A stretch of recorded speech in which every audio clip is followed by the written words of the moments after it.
Halo, selamat malam semuanya. Ya, kembali lagi dengan bincang bisnis bersama pada malam hari ini. Setelah sekian lama vakum, ya, kita sudah hadir kembali pada malam hari ini. Izinkan saya kita pada malam hari ini yaitu ada Pak Paulus Sulastri. Ya, masih proses bergabung. Eh, buat teman-teman, sembari menunggu Pak Paulus join ke Instagram kita, live Instagram kita, mungkin teman-teman masih belum mengetahui nih, pada malam hari ini Bincang Bisnis Bersama akan mengadakan seputar topik apa sih kayak gitu. Nah, pada malam hari ini kita akan membahas topik digital transformation start with mind transformation. Nah, tadi sudah saya singgung sedikit bahwa pembicara kita adalah Pak Paulus Sulastri, di mana Pak Paulus ini adalah seorang co-founder Indonesia Pride Consulting, co-founder dari GF International, gudangfurniture.com, lalu reviewer for startup program teknologi Business Innovation Center, Puspitek Serpong, terus juga mentor for innovation and cultural transformation in Bank Indonesia Institute, dan masih banyak lagi tentunya. Sembari menunggu Pak Paulus masih proses, mungkin ya saya izin mengundang kembali Pak Paulus. Teman-teman boleh tuliskan di kolom komentar dari mana saja. Nah, ini Pak Paulus sudah bergabung dengan kita pada malam hari ini. Selamat malam Pak Paulus. Halo, selamat malam semuanya. Apa kabar, Mbak Suci? Baik, baik Pak Paulus. Kabar Pak Paulus bagaimana hari ini? Baik, baik, baik sekali. Sehat-sehat, puji Tuhan. Iya, ya. Pak Paulus, pada malam hari ini kita kan ada acara seperti biasa nih. Oh ya, ini ada sapaan Pak dari John Sipayung, menonton dari Norway. Woi, selamat Halo, malam kalau di John. Indonesia. Ya, Yes. pada malam hari ini saya ulangi lagi, kita akan membahas mengenai digital transformation start with mind transformation, seperti itu. Mungkin teman-teman juga sudah tahu kita akan membahas mengenai tema tersebut, tapi mungkin ada sedikit pengantar sebelum kita membicarakan jauh mendalam mengenai topik tersebut ya Pak Paulus. Yes. Di dunia yang sedang berubah dengan cepat, digitalisasi menjadi pilihan untuk percepatan dalam bisnis. Bagaimanakah memulai sebuah transformasi digital di dalam perusahaan seperti itu? Pak Paulus, ini mungkin sinyal saya agak sedikit terganggu karena saya sendiri di Surabaya. Ini sedang hujan mungkin. Semoga saja tidak Oh, terganggu supaya teman-teman juga bisa enjoy menikmati live pada malam hari ini seperti itu. Oke Pak yes. Paulus, Lancar mungkin sih, lancar supaya kedengarannya. Ya. Oke, untuk mempersingkat waktu mungkin saya kembalikan ke Pak Paulus mengenai bincang bisnis bersama pada malam hari ini. Silakan Pak Paulus. Oke, thank you, Mbak Suci. Ya, malam hari ini kita membahas tentang digital transformation ya. Suatu topik yang hari-hari ini terdengar cukup santer ya, tentang digital transformation atau sebuah perubahan secara digital ya, khususnya kita malam hari ini berbicara di dunia bisnis gitu kan. Nah, mungkin banyak yang pengen tahu lebih lagi tentang apa itu digital transformation ya. Nanti kita akan bahas itu, dan juga sebagian lagi orang berpikir emang perlu gitu kan digital transformation. Tapi sama-sama kita tahu kan, kita masih di dalam pandemi ya, era pandemi, walaupun ya sudah mulai titik terang, mulai kelihatan ya. Sebagian orang percaya bahwa kita ada di penghujung era pandemi ya, di mana angka-angka penularan COVID ya jauh menurun ya, walaupun belakangan agak naik sedikit gitu kan. Dan kita lihat tanda-tanda membaik cukup banyak.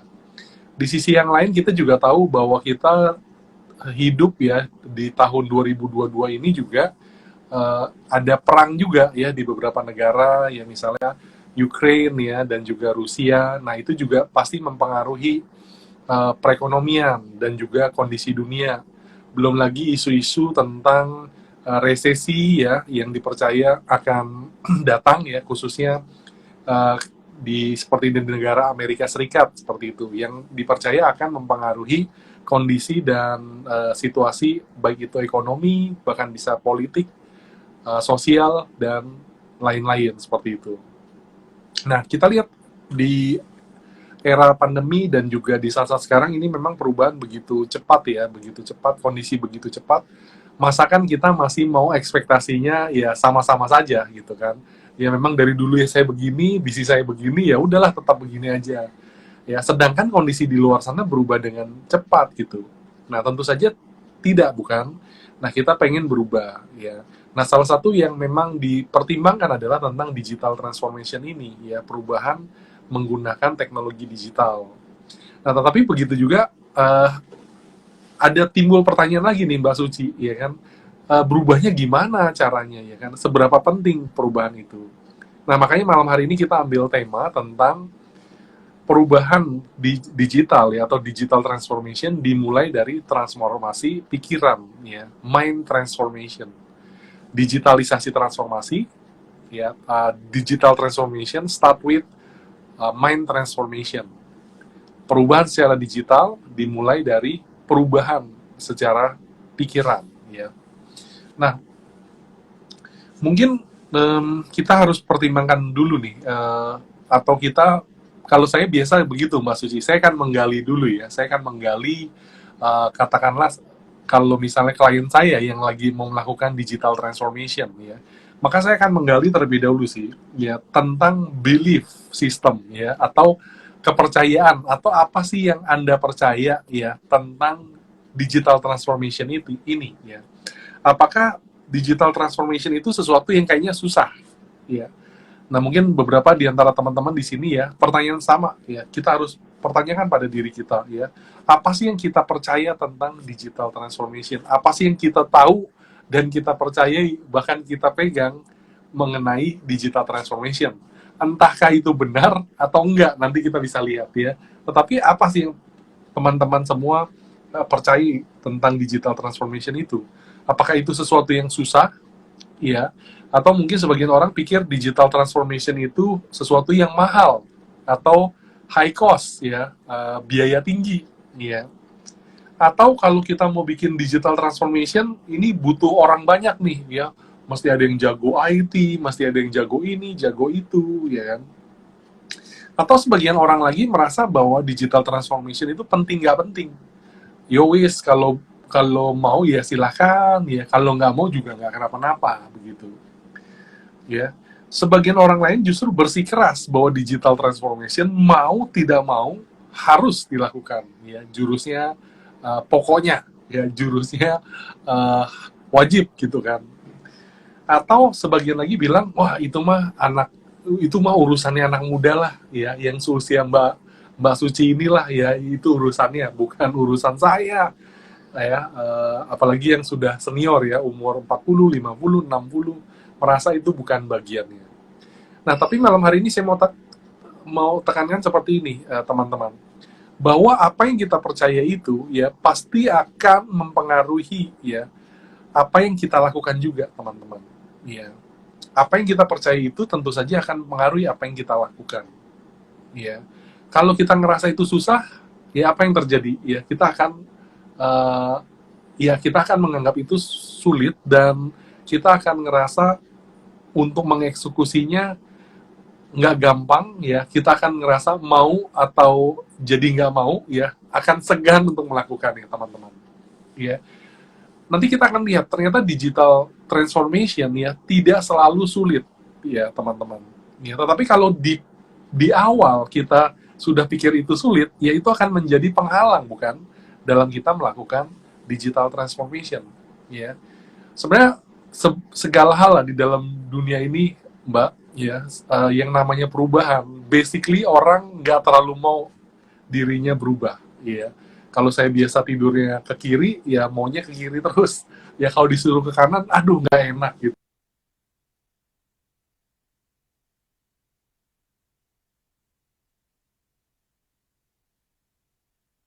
susah ya, nanti juga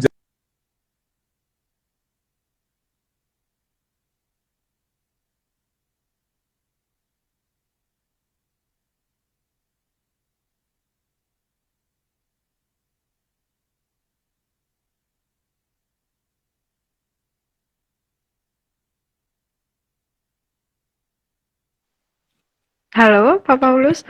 Sepertinya sinyalnya menghilang dari Pak Paulus.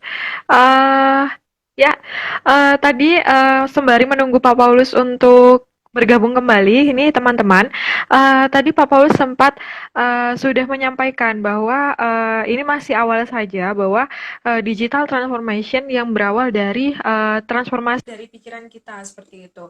Nah, kenapa digital transformation itu apa ya tumbuh itu berasal dari belief system awalnya karena kita harus percaya bahwa jika kita melakukan transformasi secara digital itu sebentar saya izin mengundang Pak Paulus kembali.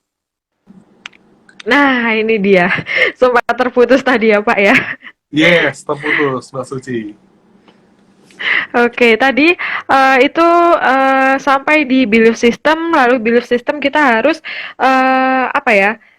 Harus mempercayai bahwa digital transformation itu tidak selalu sulit. Kembali lagi ke pikiran kita ya, Pak ya. Harus bermula dari pikiran kita seperti itu. Tadi itu sebelum Pak Paulus terputus jaringannya, bisa dilanjutkan kembali Pak Paulus, silahkan.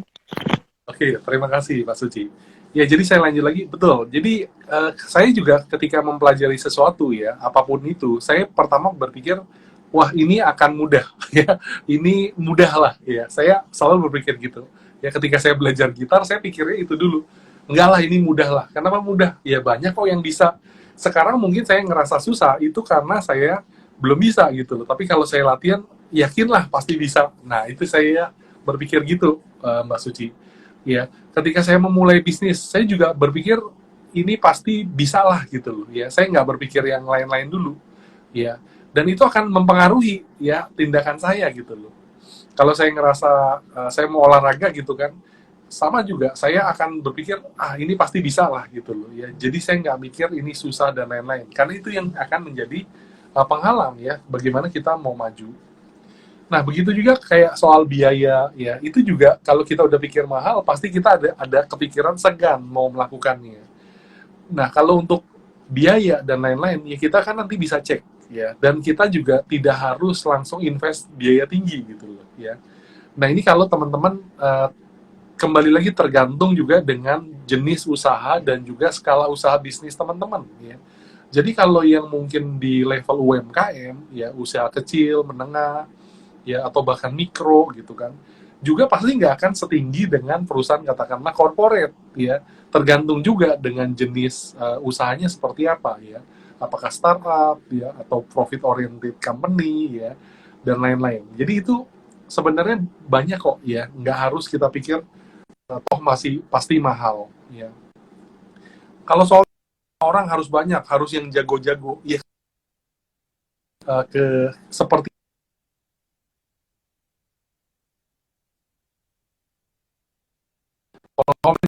tanya apakah memang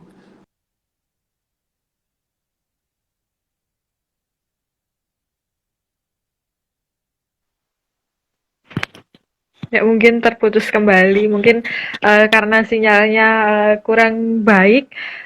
Jadi izinkan saya menyambung dari Pak Paulus. Tadi Pak Paulus sempat setelah belief system itu kita harus cek mengenai biaya. Karena apa? Karena transformasi digital seperti yang kita ketahui itu memerlukan biaya yang Cukup tinggi seperti itu dan tidak menutup kemungkinan bahwa teman-teman menolak akan adanya transformasi digital dari segi biaya. Nah, ini kembali lagi iya dengan Pak Paulus. Oke, sekali lagi kalau putus ya berhadiah Panji nih. Nanti saya akan ganti jaringan. Baik, Pak. Tadi sebelum terputus Oke, masih mengenai biaya dan kita harus menyesuaikan dengan jenis usaha kita seperti itu sebelum kita melakukan digital transformation. Silakan Pak Paulus untuk disambung kembali. Iya, tadi juga ada pertanyaan ya, apakah digital transformasi, tadi pertanyaannya apa di komen? Oke, tadi ada yang menanyakan mengenai mengapa harus melakukan transformasi digital, Pak? Seperti itu. Nah, betul. Nah, kenapa kita harus melakukannya? Jawabannya adalah karena kondisi di sekarang berubah dengan drastis, ya kan? Sebenarnya juga banyak pilihan-pilihan lain, tapi kita bisa lihat digital transformation adalah salah satu pilihan yang sangat masuk akal, ya. Kalau kita tahu, misalnya kayak kamera ya, dulu kan kamera foto pakai roll film, ya, 36, misalnya setelah habis ya mesti ganti roll film lagi, kemudian harus cuci cetak dan lain sebagainya. Tapi dengan kamera digital tentu saja itu cepat kan, tinggal foto-foto-foto ya memorinya bisa ratusan, bahkan ribuan foto bisa masuk, nggak usah ganti-ganti terus. Dan nggak semuanya harus dicetak.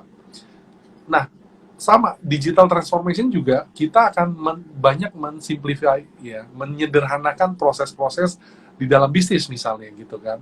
Sehingga tidak serumit ketika konvensional. Kemudian yang kedua adalah dari sisi kecepatan tadi kan. Sama kayak kalau foto konvensional, ya harus cetak dulu, ya harus dibawa ke tempat percetakan dan lain-lain. Sedangkan kalau yang digital bisa langsung dilihat di layar monitor, komputer, handphone, dan lain sebagainya. Nah, yang digitalisasi di sisi perusahaan juga sama. Ya, kita bisa memonitor, ya katakanlah kita mau digitalisasi bisnis proses, maka kita bisa melihat laporan ya dan lain-lain secara jauh lebih cepat ya, secara tempat bisa dari mana saja ya, dari banyak tempat contohnya. Nah, itulah contoh-contoh kalau apa manfaat dari transformasi digital seperti itu ya. Itu baru kalau kita lihat dari sisi manfaatnya. Nah, sebenarnya pertanyaan tadi juga termasuk yang perlu kita pertimbangkan ya. Kita jangan sampai hanya latah ya ikut-ikutan melakukan digital transformation. Oh, karena perusahaan lain sedang lakukan ya saya ikutan. Sama sekali enggak. Ya, jadi kalau teman-teman masih bertanya apakah perlu melakukan digital transformation, justru kita lihat gitu kan, apa memang perusahaan kita membutuhkannya. Ya, apakah marketing kita sudah cukup baik? Apakah bisnis proses kita sudah baik? Tapi kalau kita ngerasa sudah baik, sudah cepat, ya coba bandingkan dengan perusahaan lain, ya dengan kompetitor kita. Apakah jangan-jangan mereka jauh lebih cepat gitu kan? Sampai kita sendiri menyadari, Mbak Suci, memang kita butuh ya melakukan digital transformation. Seperti itu sih, ya. Jadi kita harus cek kondisi kita sendiri juga, ya. Kemudian kita bandingkan dengan situasi kondisi di sekitar kita, ya di kompetisi yang ada di bidang industri kita. Nah, itu kita perlu lihat. Ya, jangan sampai kita tertinggal gitu loh. Dalam arti kata yang lain udah ngebut sampai di mana, kita masih sampai di mana misalnya. Ya. Nah, jadi setelah kita lihat belief system kita, ya kan, masih ada yang menahan kita nggak sih ketika kita sadar bahwa digital transformation itu perlu dilakukan, tetapi ada belief system kita nggak yang justru menahannya, ya. Termasuk juga kayak tadi, apakah ini memang urusannya anak muda saja ya, atau harus perlu banyak orang yang jago-jago. Itu kan sebenarnya nanti juga sangat bergantung pada perubahan apa yang ingin kita lakukan, Bapak Ibu. Ya, dan juga tidak harus drastis atau ekstrim, kan tidak wajib ya. Tergantung kembali lagi situasi dan kondisi dan tujuan kita mau seperti apa. Nah, tujuan melakukan transformasi digital itu juga lain perusahaan bisa jadi lain ya. Contoh-contohnya mungkin ada orang yang melakukan transformasi digital untuk mengembangkan perusahaannya. Ya, supaya perusahaannya bisa berkembang, maka dia melakukan digital transformation, bisa ya. Atau tujuannya dia melakukan transformasi digital adalah supaya justru reduce cost ya, untuk mengurangi biaya-biaya yang ada ya. Apalagi di zaman now ini perusahaan-perusahaan ya tentu saja nggak mau biayanya tinggi ya, apalagi kondisi masih pandemi gitu kan, berusaha mengurangi biayanya. Nah, salah satu alternatif untuk bisa mengurangi biaya bisa dengan digital transformation ya. Nanti pengaplikasiannya seperti apa nanti saya akan jelaskan lebih lanjut ya. Nah, di perusahaan lain mungkin ada juga yang melakukan digital transformation tujuannya adalah untuk meningkatkan profit ya, atau menaikkan omset ya. Nah, jadi apapun itu teman-teman harus sebelum melakukan transformasi digital, ayo lebih jujur terhadap diri kita sendiri ya. Kita udah tahu belum transformasi digital itu penting? Ya, pentingnya apa? Kemudian kita mau ngapain sih dengan punya tujuan apa sih? Ya, kita ada tujuan apa sih melakukan transformasi digital itu? Jadi clear. Maka ketika kita nanti memilih ya mengambil keputusan melakukan transformasi digital yang seperti apa ya yang akan kita lakukan, itu akan sangat bergantung dengan apa tujuan kita melakukannya. Tapi kan mengurangi produktivitas kerja Pak melalui transformasi digital. Nah, kalau tidak diterapkan dengan baik, digital transformasi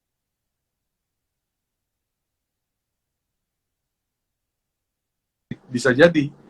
Tapi kalau diterapkan dengan baik, justru digital transformation bisa meningkatkan produktivitas kerja gitu loh, ya. Nah, saya kan lebih lanjut lagi nih tentang digital transformation ya, khususnya dalam prakteknya ya, dalam bagaimana kita menerapkan. Nah, ada beberapa bidang Mbak Suci ini, bagaimana kita bisa menerapkan digital transformation di dalam perusahaan kita. Ya. Yang pertama yang mungkin paling sering kita dengar nih ya, digital transformation bisa diterapkan di bidang marketing, ya, customer experience, Bapak Ibu teman-teman semua. Makanya ada yang namanya digital marketing, ya. Digital marketing berhubungan dengan ini adalah digital transformation di dalam sebuah perusahaan, khususnya dalam melakukan marketingnya. Nah, seperti itu teman-teman, ya. Nah, di dalam mendigitalisasi ya area marketing, apa yang kita bisa lakukan sih ya? Beberapa perusahaan klien kami ya, klien kita ya, kita membantu di dalam menerapkan ya penjualan, misalnya katakanlah melalui marketplace ya. Bagaimana dulu mereka hanya menjual secara konvensional di tokonya ya, di showroomnya, tetapi sekarang sudah bisa menjual juga di marketplace ya, bisa menggunakan juga sosial media ya untuk mempromosikan usahanya ya, menggunakan iklan ya, ads di sosial media, di channel-channel digital ya. Jadi ini pun termasuk mendigitalisasi kegiatan marketing, Mbak Suci ya, makanya sekali lagi disebut digital marketing ya. Kemudian nah ini lanjut lebih dalam lagi ya, masih di dalam marketing ataupun customer experience, adalah bisa dirancang ya bagaimana mendigitalisasi CRM atau customer relationship management ya, bagaimana berhubungan dengan customer.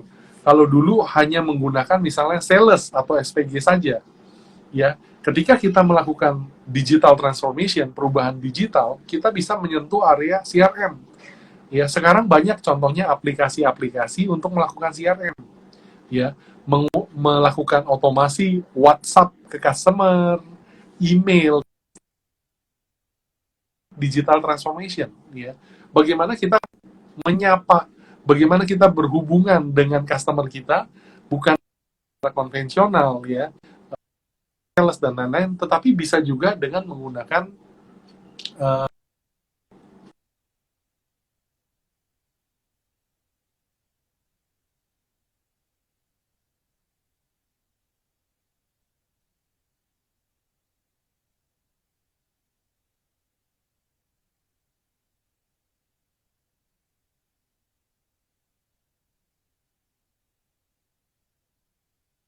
iklan orang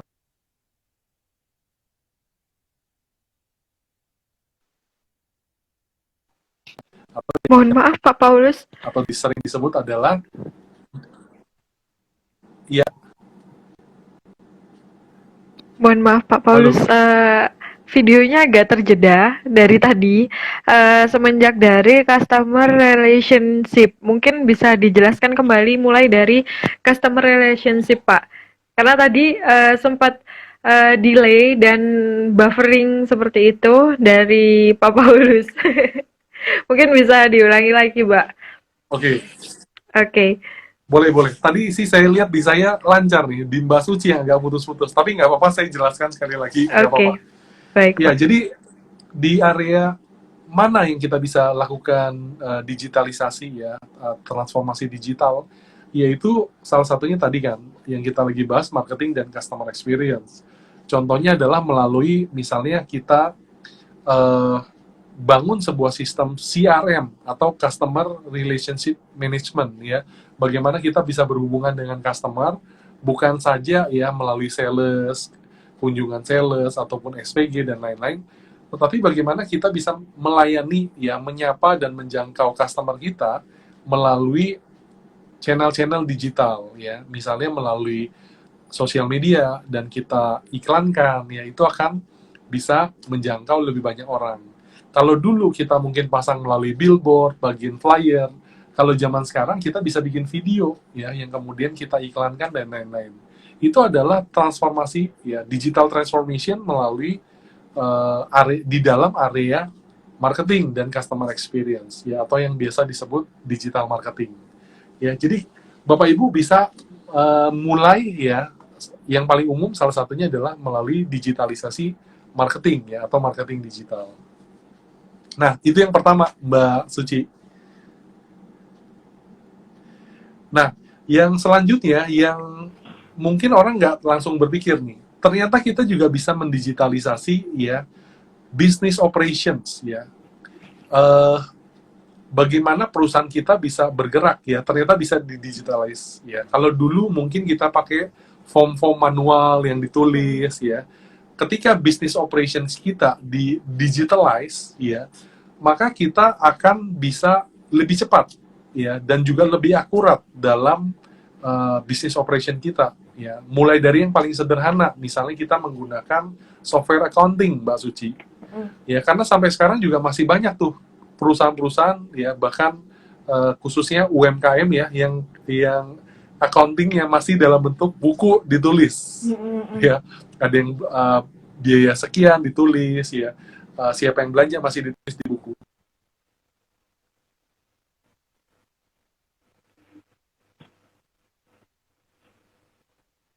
Kita menggunakan juga yang namanya kita tinggal searching aja software accounting di Google dan banyak pilihannya. Dan sekarang makin murah loh Mbak Suci ya. Kalau dulu orang mau pengen pakai software accounting aja harus berjuta-juta ya. Kalau cocok, kalau nggak cocok ya sudah hilang berapa juta gitu loh. Kalau sekarang dengan puluhan ribu bahkan Mbak Suci ya per bulan kita bisa bayar, kita bisa pakai software accounting sangat murah ya. Bahkan mungkin udah ada yang hanya berapa ribu rupiah ya.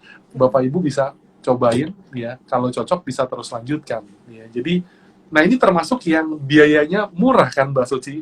Tidak semua transformasi digital itu ternyata mahal gitu loh. Ya. Nah, kalau udah terbiasa pakai software accounting, itu kan mendigitalisasi bisnis proses ya, walaupun terbatas, ya masih pencatatan keuangan misalnya. Nah, kalau ada yang mau upgrade lebih besar lagi, ya itu bisa menggunakan sistem ERP. Ya, ERP itu lebih besar. Ya, bagaimana seluruh proses mulai dari business operation, ya marketing, bahkan sampai human capital, segala macamnya dijadikan satu di dalam sebuah sistem yang namanya ERP. Nah, ini memang umumnya biayanya juga lebih mahal, ya. Bisa ratusan juta, ada yang sampai miliaran bahkan lebih, ya. Tapi ERP sendiri juga sekarang banyak kok, ya. Ini saya boleh sebut salah satu jenis lah ya. Misalnya katakanlah Open ERP. Nah, Open ERP itu juga sebenarnya basisnya software gratis, Bapak Ibu. Ya, tapi tentu saja harus bisa mengerti ya dan juga mesti bisa mengedit dan lain-lain. Ya. Nah, Bapak Ibu bisa melakukan itu untuk mengupgrade ya perusahaan kita khususnya dari sisi business operation sehingga lebih terdigitalize. Nah, kalau ini sudah cloud based ya, sudah berbasis internet, Bapak Ibu mau pergi ke luar kota, bahkan sampai ke luar negeri pun mau lihat omset hari ini ataupun omset kemarin, profitnya berapa, biayanya apa saja, itu bisa. Ya. Baik melalui software accounting, atau yang lebih besar lagi dengan ERP seperti itu. Nah, yang lebih canggih lagi, Mbak Suci, ya. beberapa perusahaan juga sudah menggunakan automation, ya, menggunakan mesin-mesin, ya, bukan cuma sekedar dikerjakan oleh manusia, ya. Beberapa bidang pekerjaan sudah menggunakan robot, ya, bahkan AI, artificial intelligence, ya, untuk bisa mempercepat dan membuat lebih akurat, ya, dalam bisnis operationnya mereka, seperti itu. Nah, tentu saja kembali lagi kita tidak harus lompat yang canggih sekali, ya, kecuali kita memang mau dan mampu melakukannya dan memang dibutuhkan, monggo, silahkan. Ya, tetapi minimal tadi yang saya suggest adalah bisa melalui ya minimal pakai software accounting, ya, atau software POS, point of sale, ya, itu sekarang juga banyak dengan harga yang juga murah, yaitu sehingga data-data kita ya bukan cuma sekedar tulisan tangan, ya, kalau tulisan tangan nanti kertasnya hilang atau rusak, ya, kena air, luntur misalnya, ya, tapi sudah terdigitalize, ada data, ya, ada database, bahkan kalau bisa disimpan di internet, ya, sehingga kita bisa akses dari manapun. Itu contoh-contoh untuk digital transformation di business operation, gitu Mbak Suci. Oke, Pak. Lanjut lagi nih. Sebelum lanjut, Pak, Iya. berarti Pak, dari penjelasan Pak Paulus tadi, melalui digital transformation itu kita kalau kalau saya melihat dari sisi lain itu juga menghemat ramah lingkungan juga termasuk Pak. Karena apa? Karena kalau misalnya dulu ketika contohnya saja seperti marketing. Marketing kan ya meskipun sekarang masih banyak dilakukan seperti sebar brosur seperti itu. Kan kita juga mengurangi banyak biaya di kertas seperti itu dan juga pemasangan billboard saja itu membutuhkan biaya yang besar. Terus setelah itu bekas billboardnya dikemanain itu kan pasti akan menjadi tantangan dari segi lingkungan seperti itu. Nah, kalau misalnya kita mendigitalisasi itu kita bisa hemat biaya karena seperti yang kita ketahui kalau misalnya kita pasang iklan saja itu sekarang kita bisa testing terlebih dahulu apakah iklan ini oke atau tidak, sesuai target atau tidak. Kalau nggak sesuai target, kita otak-atik lagi dengan biaya yang rendah dulu. Terus kalau misalnya, oh ini udah oke nih, kita gedein biaya lagi seperti itu. Itu ada banyak hal sebetulnya yang bisa kita lihat selain dari biaya. Tadi itu saya juga melihat dari segi lingkungan dan juga keterjangkauan. Karena apa? Kalau misalnya kita menggunakan brosur yang di pinggir-pinggir jalan seperti itu atau billboard saja. Orang yang pasti bakal melihat billboard itu ya sudah orang yang selalu melewati jalan tersebut mengambil brosur tersebut tapi orang yang seperti di luar negeri itu nggak bisa lihat seperti itu kalau misalnya kita menggunakan digital transformation atau transformasi digital itu secara otomatis orang dimanapun dan kapanpun itu bisa mengakses apa yang kita share seperti itu hebat banget sih Pak. Jadi melalui penjelasan dari Pak Paulus itu langsung saya, oh iya, ada banyak segi hal yang harus kita pertimbangkan untuk melakukan digitalisasi. Karena kalau nggak seperti itu, kita juga bakalan terus ya udah stuck di situ dan mau sampai kapan kita nggak bisa maju seperti itu sih Pak. Monggo dilanjut Pak Paulus. Yes, betul. Benar banget Mbak Suci, ya. Jadi kita bisa lihat ternyata yang sesuatu yang kita pikir mahal dan kompleks ternyata bisa justru meningkatkan produktivitas kita, bahkan bisa menekan kos loh, bukan menaikkan kos, ya.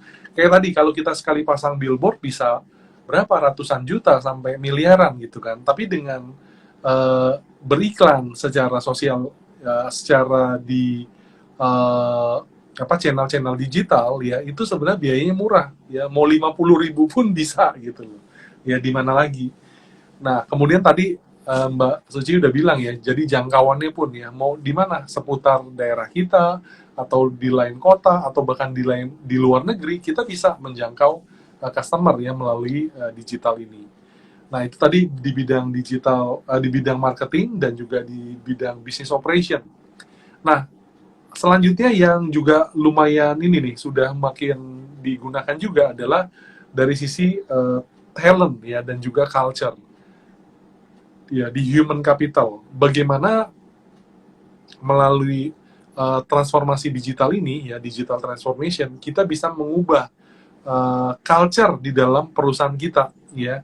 Bagaimana, kayak misalnya paling simpel lah, ya, dari rekrutmen misalnya, ya, bagaimana dengan aplikasi-aplikasi yang ada, ya, rekrutmen sistem itu terdigitalisasi, ya. Kalau secara konvensional, kalau Mbak Suci tahu, itu HRD, ruang HRD itu biasanya dipenuhi dengan amplop-amplop CV-CV, ya, yang berisi CV-CV dan surat lamaran. Waduh, ya itu kan sebenarnya waste banget, ya, kalau dari sisi apa, si pelamar, ya, itu habisin kertas, tinta, amplop, ya, katanya malah mau ngelamar kerjaan itu habisin duit tuh, ya, karena beli amplop terus katanya, ya, belum lagi cekrekan, jepitan, dan lain-lain. Ya, dari sisi perusahaan juga dengan menyimpan CV-CV yang banyak, ya, atau sekedar membuang CV-CV yang ada pun itu juga sebuah effort, ya, dan juga pada akhirnya biaya juga, ya, atau perlu dibakar atau dibuang tuh CV-CV-nya, ya kan. Nah, tetapi jangan menggunakan aplikasi rekrutmen yang ada, ya, lowongan-lowongan kerjaan, lamaran-lamaran, CV, secara semuanya dilakukan secara digital, maka itu akan menekan cost dan juga mempercepat, ya. Kalau saya mau cari data, oh iya ya, karyawan kita ada yang namanya Suci, ya. Kemarin tinggalnya di mana ya? Nah, tinggal lihat, ya, data-data karyawan misalnya seperti itu, ya. Oh, dulu dia pernah kerja di mana ya? Nah, kita simpen juga CV secara digitalnya, ya, fotonya dan lain-lain. Nah, ini juga akan mempercepat, ya, mempermudah, yang kemudian juga menekan cost, meningkatkan kinerja dan lain-lain, ya. Nah, sekarang juga banyak sistem secara yang membantu human capital, ya, di dalam sebuah perusahaan. Bahkan mereka bisa absen dimanapun mereka berada, ya. Kemudian kalau mengajukan cuti, ya, nggak perlu lagi tulis kertas lagi, ya, kembali lagi ada kertas, ya, mesti cetak lagi, ya, pulpen juga biaya semua tuh, ya. Sekarang nggak perlu, ya, melalui aplikasi bisa ngajukan cuti sendiri, ya. Bahkan ada yang bisa mengajukan pinjaman, ya, terus mengetahui hutang ke perusahaannya ada berapa, ya.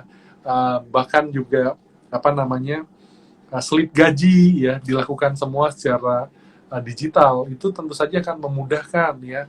Kemudian semua tersimpan, ya, secara digitalized, ya. Bahkan juga sampai nanti KPI, ya, perhitungan KPI, kemudian proses submitnya. Kalau dulu semua ditulis, Mbak Suci, ya, semua harus dicetak KPI-nya, ya, kemudian harus dicentrang, dihitung lagi, ya, berapa habis waktunya, ya. Kalau sekarang terdigitalize, tinggal kasih angkanya semua, tek tek tek tek tek, tek, ya, maka sistem bisa menghitung sendiri, ya, kasih nilai sendiri, ya, langsung semuanya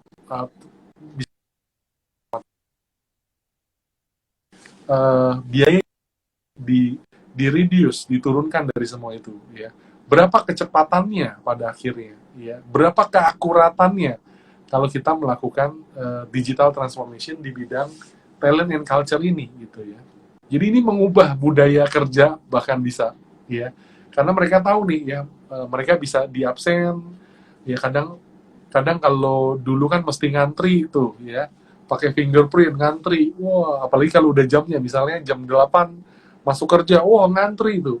Sekarang nggak perlu ngantri, ya, tinggal pakai aplikasinya aja bisa check in, ya, bisa absen di sana. Kalau nggak, antrian itu sendiri kan juga sebenarnya membuang waktu, ya. Begitu, Mbak Suci. Itu poin yang ketiga.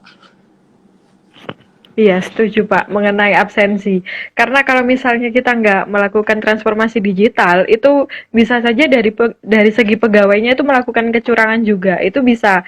Karena apa? Karena nanti bisa dibilang, loh saya tadi sudah mengisi, nggak tahu buktinya hilang kayak gitu. Kalau misalkan masih melakukan manual seperti itu Pak. Karena banyak banget orang yang kita kan nggak tahu pegawai atau ya di dalam perusahaan itu kan aduh aku telat, kalau telat kan ada sanksi seperti itu. Nah, untuk menghilangkan itu kalau misalnya kita tidak melakukan transformasi digital, pastinya akan berpengaruh juga kepada perusahaan seperti itu. Apakah perusahaan mau dibohongi oleh pegawainya sendiri?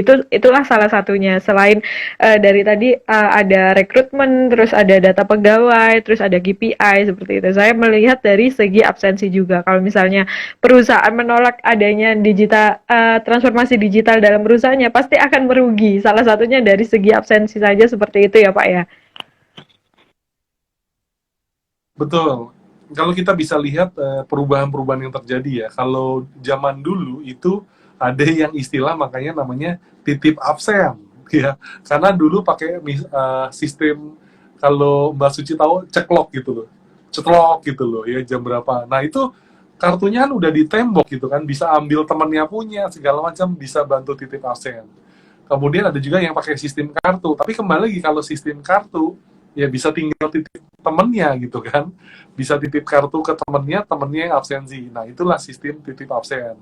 Kalau sekarang memang lebih ketat lagi ya, udah pakai fingerprint ya kan, nggak mungkin jempolnya dititipin. Nah, ya tapi bahkan sekarang lagi lebih lebih canggih lagi ya, bisa menggunakan aplikasi untuk bisa absensi dimanapun. Ya kadang kan ada keluar kantor gitu kan, wah sorry Pak, saya kan hari ini tugas keluar kantor jadi nggak absen. Wah, tadi yang Mbak Suci bilang kan, bisa jadi apa, bohong dan lain-lain. Kalau sekarang sambil difoto gitu kan, ketahuan di mana petanya, ya ketahuan jam berapanya. Nah, seperti itu. Oke, kita lanjut lagi nih Mbak Suci ya. Ya, yang lain-lain ya kita bisa lihat ya, yang katakanlah di area leadership and planning ya. Nah, ini juga sama. Kita di Indonesia Pride Consulting, kita juga bantu banyak ya tentang leadership ya. Nah, digital transformation ini juga membantu ya bagaimana pemimpin-pemimpin yang ada di dalam sebuah perusahaan bisa mengefektifkan ya kepemimpinannya seperti itu ya. Jadi bagaimana menanamkan visi dalam sebuah perusahaan ya, kemudian di dalam membuat planning ya, itu bisa menggunakan digital transformation juga. Maksudnya gimana?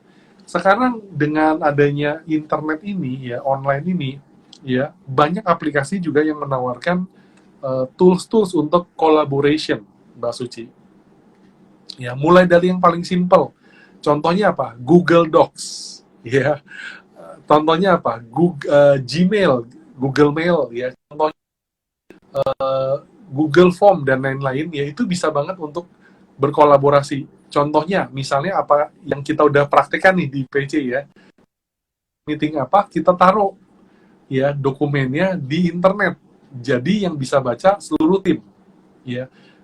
Siapa yang melakukan apa, ya kapan, ya semua kelihatan ya menggunakan Google Doc tadi ya. Misalnya kayak ada yang mirip Excel ataupun ada mirip Words atau ada mirip PowerPoint ya di dalam Google, itu kita bisa gunakan. Jadi yang lihat Mbak Suci bisa lihat, saya juga bisa lihat. Oke, ya khususnya tentang leadership ya. Jadi Pak Imam Wijoyo akan membahasnya lebih lagi ya di minggu depan atau 2 minggu lagi ya Mbak Suci ya, untuk Pak Imam ya. Dengan Pak Imam Wijoyo 2 minggu lagi Pak. Begitu. Tenang saja, Nah, kita oke. ada beberapa Jadi, event mengenai hal tersebut. nah betul. Jadi Pak Imam Wijoyo akan membahas lebih lagi ya, masih tentang digital transformation, tetapi dari sudut human-nya ya, bagaimana timnya, bagaimana leadernya ya bisa membantu dan membangun ya dan melakukan digital transformation, Mbak Suci. Nah, di minggu depan juga ada Pak Deddy Sidarta akan membahas tentang digital transformation juga ya dari sisi sistemasi. Ya, jadi teman-teman silakan bergabung untuk minggu depan, sama juga nih Selasa jam 7:30 ya, masih tentang digital transformation. Nah, jadi malam hari ini saya mau wrap up ya, saya mau bungkus Mbak Suci.